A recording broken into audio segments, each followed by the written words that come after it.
Bayangin kalau kekayaan alam Indonesia cuma dijual mentah ke luar negeri.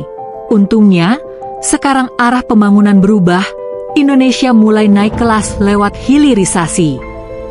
Indonesia punya sumber daya alam yang luar biasa melimpah, tapi selama bertahun-tahun, banyak hasil tambang diekspor dalam bentuk bahan mentah sehingga nilai tambahnya justru dinikmati negara lain.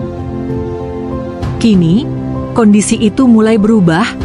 Salah satu buktinya adalah selesainya pembangunan smelter aman yang menjadi bagian dari strategi hilirisasi nasional.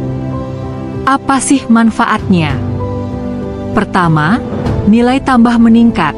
Dengan mengolah mineral di dalam negeri, produk yang dihasilkan memiliki nilai ekonomi jauh lebih tinggi dibanding hanya menjual bahan mentah. Artinya, potensi penerimaan negara dan aktivitas ekonomi dalam negeri juga ikut bertambah. Kedua, lapangan kerja semakin terbuka. Pembangunan dan operasional smelter membutuhkan ribuan tenaga kerja, mulai dari konstruksi, operasional, hingga sektor pendukung seperti logistik, jasa, dan UMKM di sekitar kawasan industri. Ketiga, industri nasional semakin kuat. Hilirisasi mendorong tumbuhnya ekosistem industri yang saling terhubung. Bukan hanya sektor pertambangan, tetapi juga manufaktur, teknologi, hingga industri berbasis logam yang memiliki daya saing lebih tinggi. Yang tidak kalah penting, hilirisasi menjadi langkah strategis untuk memperkuat kemandirian ekonomi Indonesia. Semakin banyak proses produksi dilakukan di dalam negeri, semakin besar pula peluang Indonesia mengurangi ketergantungan terhadap negara lain dan membangun industri yang lebih tangguh.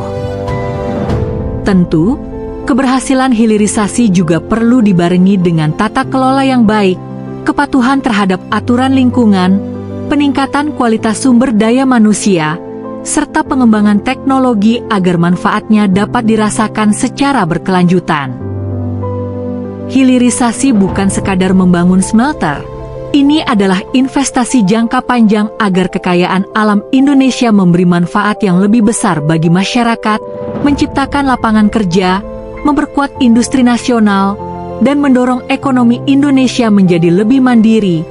Karena ketika sumber daya alam diolah di negeri sendiri, yang bertambah bukan hanya nilai produknya, tetapi juga peluang dan masa depan bangsa.